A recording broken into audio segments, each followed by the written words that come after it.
हुई जिसपे ये नजर आ गया कि अदिति सिंह यहाँ से जीत लगभग तय हो चुकी है उनकी। बाकी जो 5 सीटें हैं उनमें अभी भी कहीं न कहीं समाजवादी पार्टी का जो बढ़ता नजर आ रहा है, प्रभाव बढ़ता नजर आ रहा है, वो आगे पहल बढ़ती ही नजर आ रही है। काम करती है, कभी कभी प्रो इनकमेसी काम करती है। जहां सरकार रिपीट होती है वहां प्रो इनकमेसी काम करती है, लेकिन जहां सरकार के सारे दल यानी सरकार बनाने वाले मुख्य सारे दल हार जाएं तो इसका मतलब कहना कि उनके प्रति लोगों का जिसको कहना चाहिए कि मोह भंग हुआ, यानी बड़े नेताओं के प्रति, बाकी पार्टियों के प्रति, और एक ही विषय चल पड़ता है कि नहीं एक बार नए को आजमा के देखते हैं। अब नए को आजमा के देखने के बाद आगे क्या होगा वो तो कभी कभी तो 2-4-6 महीने में पता लग जाता। सर, भगवंत मान को लेकर एक राजनीतिक चर्चा चल रही है कि जो आने वाले दिनों में, जैसा आपने भी कहा कि नए को लाकर देखते हैं, कि क्या ये स्टेबल रहेंगे ये?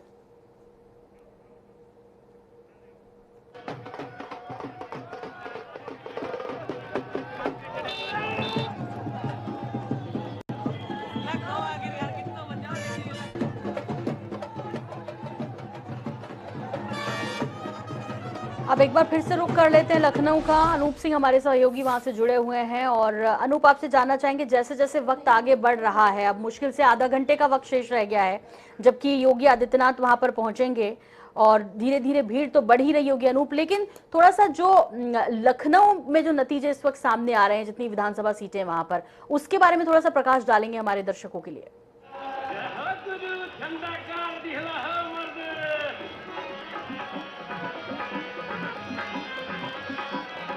देखिए, भारतीय जनता पार्टी ने लखनऊ में चूंकि लगातार सभी उत्तर प्रदेश की निगाहें टिकी थी, खासकर कैंट विधानसभा सीट की बात करें, उसको लेकर कई दावेदार भारतीय जनता पार्टी में थे। हालांकि नाराजगी भी देखने को भारतीय जनता पार्टी को मिली है। रीता बहुगुणा जोशी के जो बेटे हैं मयंक जोशी, वो समाजवादी पार्टी के दामन थाम चुके इस वक्त काफी नाराजगी देखने को मिली थी। भारतीय जनता पार्टी ने कानून मंत्री ब्रजेश पाठक को जिम्मेदारी दी थी कैंट विधानसभा से, चूंकि भारतीय जनता पार्टी से लमसम जीत हासिल कर चुके हैं।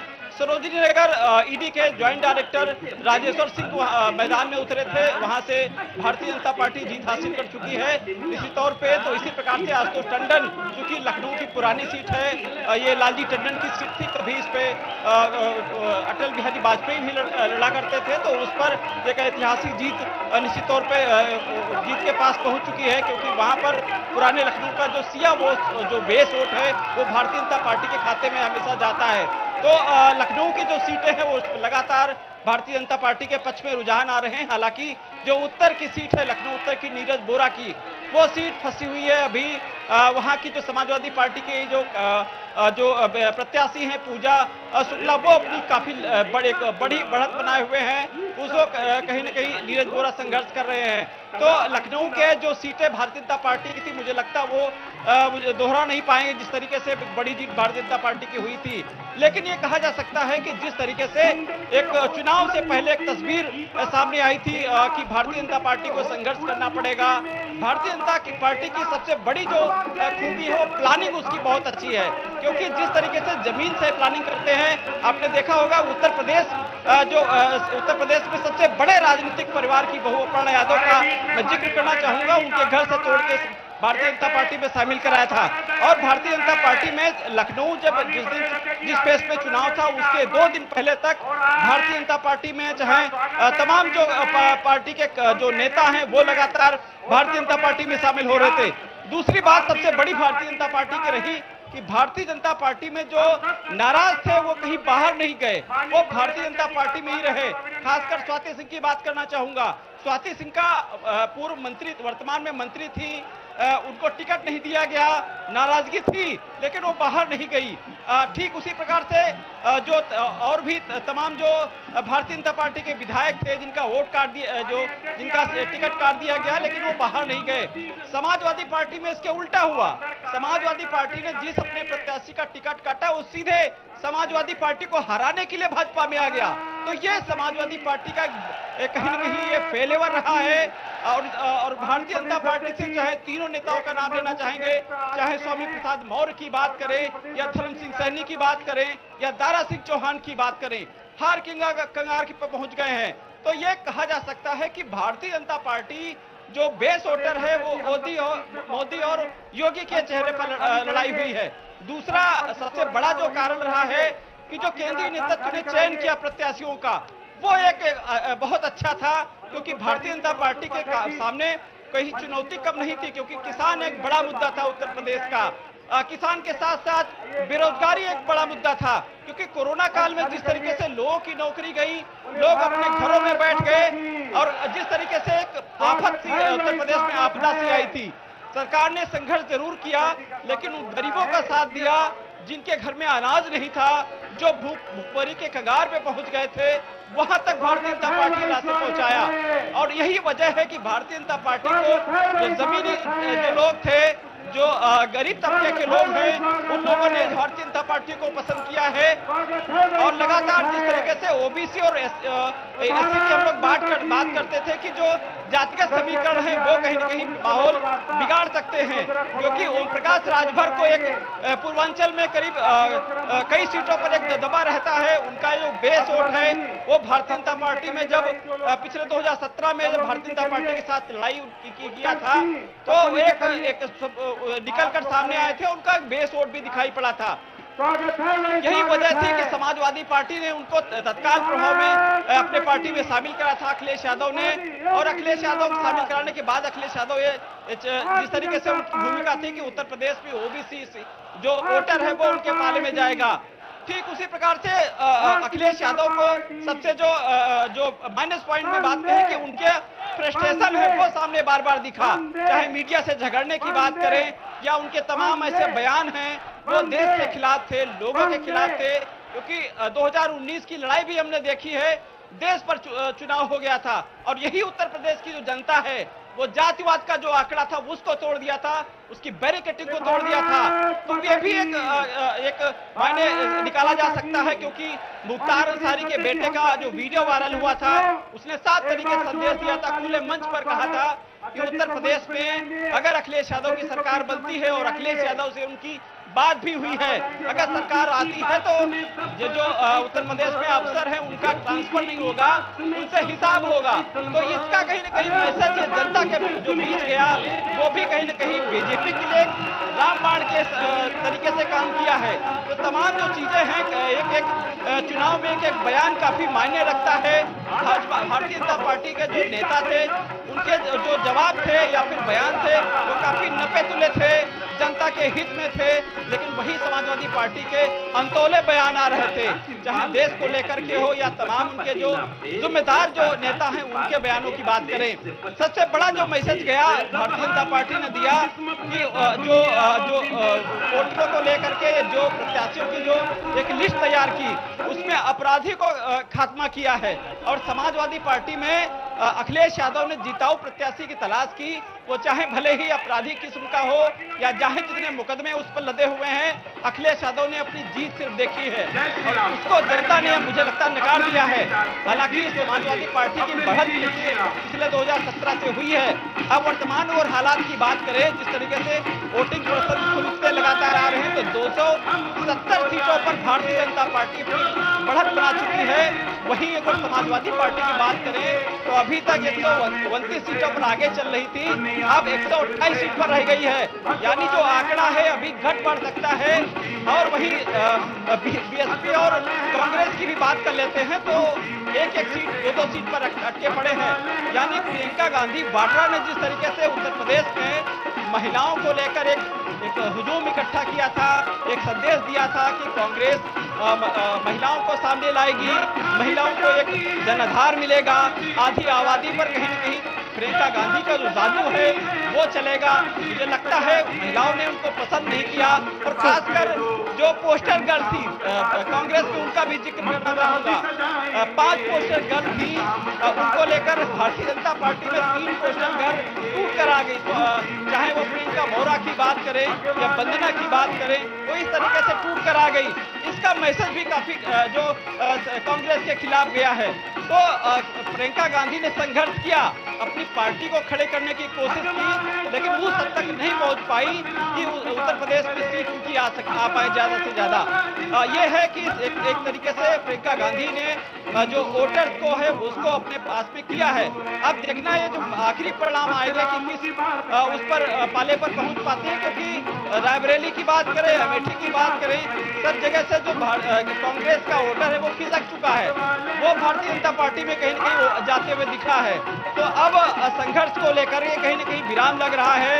एक बार फिर से पूर्ण बहुमत से सरकार भारतीय जनता पार्टी बनाने जा रही है। लोगों ने भले ही समझौता किया हो, कानून व्यवस्था को लेकर किया हो, आज उत्तर प्रदेश में कानून का कहीं न कहीं जो वर्चस्व जो कायम हुआ है, कानून एक अपना एक उत्तर प्रदेश के साथ साथ एक मुहिम बना है कि अन्य राज्यों में उत्तर प्रदेश का कानून जाना जाता है। मुख्यमंत्री योगी आदित्यनाथ का बुलडोजर का भी एक चेहरा सामने आया, बुलडोजर के नाम से भी जाने जाते हैं। ये विपक्ष ने भी उनको फेमस किया है और उनकी जनसभाओं में बुलडोजर भी दिखा है। अभी थोड़ी देर पहले भाजपा कार्यालय के बाहर एक बुलडोजर खड़ा किया गया था। अब देखना ये जरूरी होगा कि जब अब की सरकार बनती है, मंत्रिमंडल का विस्तार होगा, तो क्या बुलडोजर वो लगातार चलता रहेगा, जिस वजह से उत्तर प्रदेश के मुख्यमंत्री योगी आदित्यनाथ जाने जाते हैं कानून व्यवस्था को लेकर, कड़े कदम उठाने को लेकर। ये एक जो उनका चेहरा उभर के आया था कि कड़े से कड़े जो फैसले हैं वो मुख्यमंत्री योगी आदित्यनाथ तत्काल प्रभाव से करते हैं, लीडर होकर करते हैं, परिणाम चाहे कुछ भी हो। उसकी वजह से उत्तर प्रदेश की जनता ने एक बार फिर से पसंद किया है और मुख्यमंत्री योगी आदित्यनाथ को देख रही है। पार्टी का निर्णय क्या है, किसको मुख्यमंत्री बनाएगी, फिलहाल चूंकि भारतीय जनता पार्टी ने एक संगठन से एक समिति है जो जिस पर पहलू इस पर वोटिंग होगी। बिल्कुल ठीक कह रहे हैं अनूप, और वाकई में पीछे से जश्न की जैसे जैसे वक्त नजदीक आ रहा है, क्योंकि 5 बजे आना है योगी आदित्यनाथ को, इसके पहले तस्वीरें और आवाज जो है वो बढ़ती जा रही है, तस्वीरों में कार्यकर्ताओं की संख्या बढ़ती जा रही है। अनूप लगातार वहां की अपडेट दे रहे हैं। इस बीच ये तस्वीरें भी अब सामने आ गई हैं, भारतीय जनता पार्टी का कार्यालय लखनऊ की ये तस्वीरें, जहाँ बड़ी संख्या में बीजेपी के झंडों के साथ कार्यकर्ता पहुंचे हुए हैं, और वो एक प्रोमिनेंट गाना जो कि पूरे चुनाव प्रचार के दौरान भी बजा है, योगी को समर्पित, वो इस वक्त बज रहा है। उसी की धुन पर थिरकते हुए तमाम कार्यकर्ता आप देख पा रहे हैं। बीजेपी का कार्यालय लखनऊ में, वहां की ये तस्वीरें हैं, जहां से अब से कुछ देर के बाद मुख्यमंत्री योगी आदित्यनाथ पहुंचने वाले हैं और अपने समर्थकों का भी धन्यवाद देंगे, कार्यकर्ताओं का भी धन्यवाद देंगे, उत्तर प्रदेश की जनता का भी धन्यवाद देंगे। तो बीजेपी ने जो खूब मेहनत की है, पसीना बहाया है, वो एक बार फिर खिले हुए 4 राज्यों में कमल की तरफ इशारा कर रहा है कि एक बार फिर से वहां सभी जगह बीजेपी अपने खून को बचाने में कामयाब रही है। हालांकि पंजाब में तस्वीर बिल्कुल बदल गई, कांग्रेस को उम्मीद थी, लेकिन उसके बावजूद आप ने सूपड़ा साफ कर दिया। तमाम राजनीतिक दलों के सपनों पर आप पानी फेर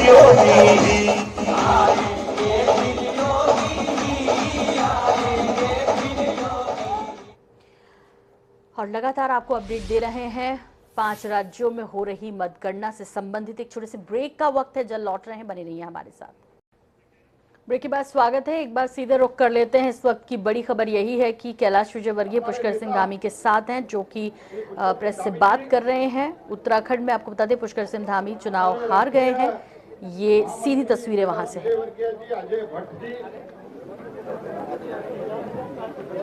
बाकी प्रदेश के अन्य पदाधिकारीगण, अजय कुमार जी, कुलदीप सिंह जी, 5 प्रदेशों में जो विधानसभा चुनाव का परिणाम लगभग निकल के आ चुके हैं, माननीय प्रधानमंत्री जी के नेतृत्व में और हमारे राष्ट्रीय यशस्वी राष्ट्रीय अध्यक्ष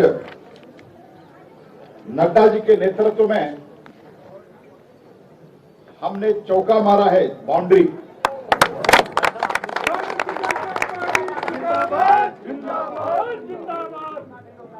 this is the reflection of the popularity of the honourable prime minister.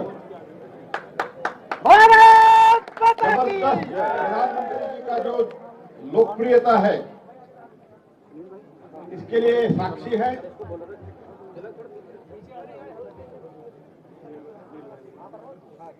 Covid के परिस्थिति में, चुनौती के बीच में भारतीय जनता पार्टी के सरकार, संगठन के सभी कार्यकर्ता पूरा लोगों को सेवा में लगे चुके थे और हमारे लोकप्रिय मुख्यमंत्री 5-6 महीने में लोगों के हृदय में अपने आप एक स्थान रचा दिया।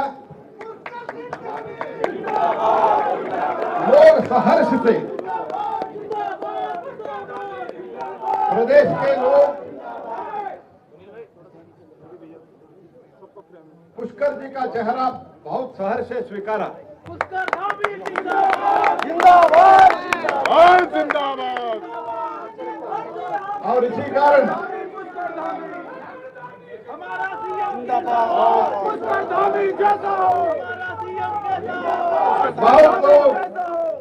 बहुत लोग और मीडिया वाले, कई मीडिया वाले भी एक हम सब लोगों को बताते कि इस बार ऑल्टरनेटिव व्यवस्था में कांग्रेस का है, अगर बीजेपी जीतता है तो भी एकदम बहुत क्लोज फाइट है।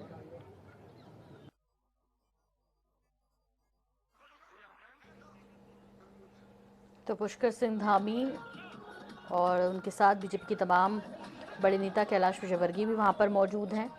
और उत्तराखंड में भी बीजेपी 47 पर आगे चल रही है, कांग्रेस 19 पर, जैसे कि टैली में भी आप देख रहे हैं, अन्य 4 पर। इसके अलावा ये सीधी तस्वीर है जहां पर प्रेस से बात कर रहे हैं तमाम नेता। मैं प्रदेश का,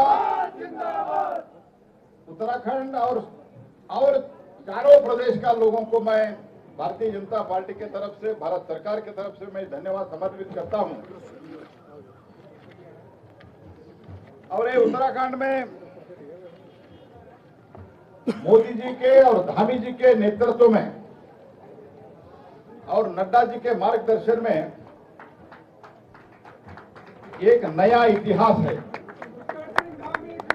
ये इतिहास ये है कि कभी भी उत्तराखंड के रचना के बाद एक बार भी कोई पार्टी रिपीट नहीं हुआ था। मोदी जी के नेतृत्व, नड्डा जी के मार्गदर्शन में धामी जी ने वो करके दिखाया है। धामी जी को मैं अभिनंदन करता हूं, धन्यवाद करता हूं।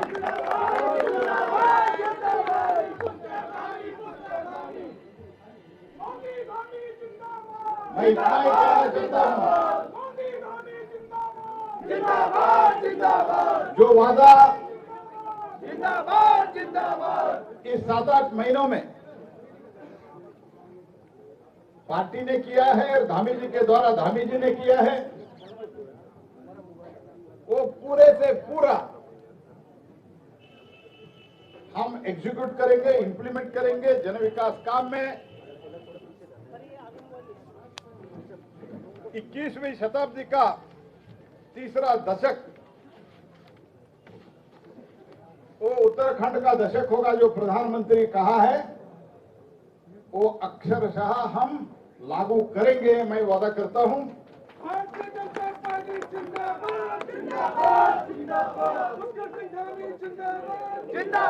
चुनाव नतीजों से ये साफ हुआ है कि और ये स्पष्ट हुआ है कि देश और प्रदेश के उन्नति और विकास के लिए मोदी जी के मार्गदर्शन में फिर एक बार उत्तराखंड के लोग भारतीय जनता पार्टी के सरकार इधर अपेक्षा की है।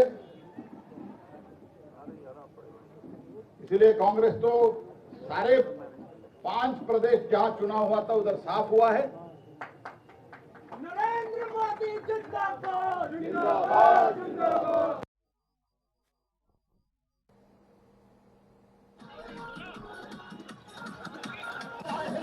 तो पुष्कर सिंह धामी और नरेंद्र मोदी के जिंदाबाद के नारे लगा रहे हैं। इधर हमारे संवाददाता भी तमाम अपडेट्स के साथ मौजूद हैं। हमारे साथ विकास खरे हैं हरिद्वार से, इसके अलावा सुभाष गुप्ता है गोरखपुर से। सुभाष, पहले मैं आपका रुख कर रही हूं क्योंकि रिकॉर्ड मतों से यहाँ पर जीतते हुए योगी आदित्यनाथ, जाहिर तौर पर खुशी की लहर। वो तो अभी बीजेपी कार्यालय जाएंगे लखनऊ स्थित, उसके बाद उनके दिल्ली जाने का भी प्रोग्राम है, लेकिन गोरखपुर में किस तरह का नजारा आप देख पा रहे हैं? जी बिल्कुल राष्ट्रीय, देखिए यहाँ पे पूरी तरीके से होली जो है एक हफ्ते बाद है, लेकिन उसके पहले ही आज होली मनाई जा रही है। आप यहाँ पे देखेंगे कि किस तरीके से यहाँ पे जो है यहाँ पे कार्यकर्ताओं में जोश है और किस तरीके से यहाँ पे नारेबाजी हो रही है। लोग अबीर गुलाल यहाँ पे लगाए हुए हैं और पूरी तरीके से बीजेपी की जीत के जश्न में जो है यहाँ पे डूबे हुए हैं। यहाँ पे कुछ लोग हैं, मैं उनसे बात भी करूंगा, बीजेपी के लोग हैं। ये बताइए कि योगी आदित्यनाथ जो है 9 विधानसभा सीट इस बार जीत हासिल कर रहे हैं, तो क्या कहेंगे आप, कितनी बड़ी ये जीत है? देखिए, हम लोग पहले से इस जीत के प्रति कॉन्फिडेंट थे, क्योंकि महाराज जी का सुशासन, महाराज जी का विकास और महाराज जी ने 5 साल में जो दंगाई एलिमेंटों के साथ किया है, उसका प्रतिफल है जो इतना प्रचंड बहुमत भारतीय जनता पार्टी की सरकार, महाराज जी के सराउंडिंग उनके ये सरकार है, महाराज जी के कामों के प्रतिफल के रूप में ये सरकार आई है। महाराज जी ने जो काम किए था। तो क्या कहेंगे, बुलडोजर की कितनी तैयारी है? देखिए, बुलडोजर फिर तैयार है। आचार संहिता का जो समय था 2 महीने का या 2.5 महीने का, उसमें बुलडोजर रनवे पे खड़ा था, उसमें तेल मोबिल डाल के उसकी सर्विस की। बुलडोजर फिर से तैयार है। जो बचे हुए दंगाई एलिमेंट होंगे या जो भूमाफिया होंगे, उनके ऊपर फिर बुलडोजर चढ़ेगा और द्रुत गति से चढ़ेगा। तो ये फिर जो है बुलडोजर चलेगा और जितने माफिया हैं उनके लिए जो है फिर वो अंडरग्राउंड होने की स्थिति में हो जाएंगे। यहाँ पे कुछ लोग और भी हैं, उनसे भी बात करते हैं और जानते हैं कि जो है कितनी बोली का जो लगातार भागबाजी हो रही थी, आज जनता ने जो है उनको जवाब दे दिया है। और मैं मीडिया के माध्यम से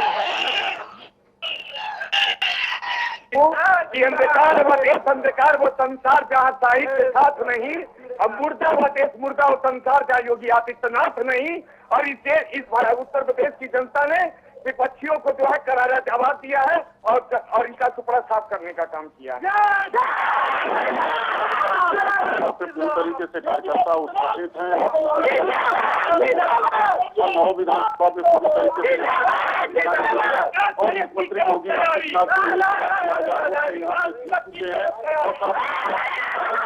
यहाँ पे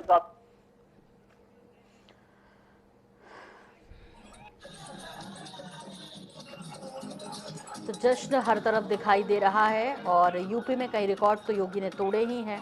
37 साल के बाद बीजेपी का कोई ऐसा मुख्यमंत्री रिपीट हो रहा है जो कि दोबारा बनने जा रहा है मुख्यमंत्री रहते जीत दर्ज करने के बाद एक बार फिर से। और जाहिर तौर पे 2024 के जो इलेक्शंस होंगे, लोकसभा चुनाव होंगे, उसके लिए ये एक बड़ा इंडिकेशन, क्योंकि कहते हैं कि जो उत्तर प्रदेश के नतीजे होते हैं वही देश का भविष्य तय करते हैं। तो बहुत कुछ तस्वीर यहाँ पर दिख रही है। और वैसे भी जहाँ जहाँ फूल खिला हुआ था, यानी कमल खिला हुआ था, वो बरकरार है। बीजेपी उसे बचाने में सफल रही है। पंजाब में पंजाब की जनता ने बिल्कुल ही मैंडेट बदल दिया और दोनों ही राजनीतिक दलों अच्छा सबक सिखाया, कांग्रेस और बीजेपी को, और यहाँ पर आपको मौका दिया है। आप एक ऐसी पहली क्षेत्रीय पार्टी बनकर उभरी जो कि 2 राज्यों में अब शासन करेगी। दिल्ली के बाद पूर्ण राज्य पंजाब में अब वो शासन करने जा रही है। तो जिस उम्मीद के साथ पंजाब की जनता ने आपको सिरमौर रखा है, वो तो खुद आपने भी नहीं सोचा था। लेकिन परिवर्तन के लिए जाने जाते हैं पंजाब के लोग, पंजाबवासी, और वैसा ही कुछ नतीजा उन्होंने यहाँ पर दिया है। इधर बीजेपी की यदि बात करें उत्तर प्रदेश में, तो पिछली बार यानी 2017 वाला परफॉर्मेंस तो नहीं, यहाँ पर कुछ सीटों का लॉस है। सपा के लिए यहाँ से 80 सीटों पर आगे चल रही है और अभी भी अखिलेश यादव ने अपनी उम्मीदें नहीं खोई है। उन्होंने कहा है कि बने रहिए और बहुत कम अंतर, लगभग 100 सीटों पर है कह रहे हैं। कुछ एक वोटों का अंतर है, तो उम्मीद की किरण अब भी जगी हुई है, लगातार वो कर रहे हैं। एक छोटे से ब्रेक का वक्त है, यहाँ पर जल्द लौट रहे हैं ताजा अपडेट्स के साथ। आप बने रहिए हमारे साथ।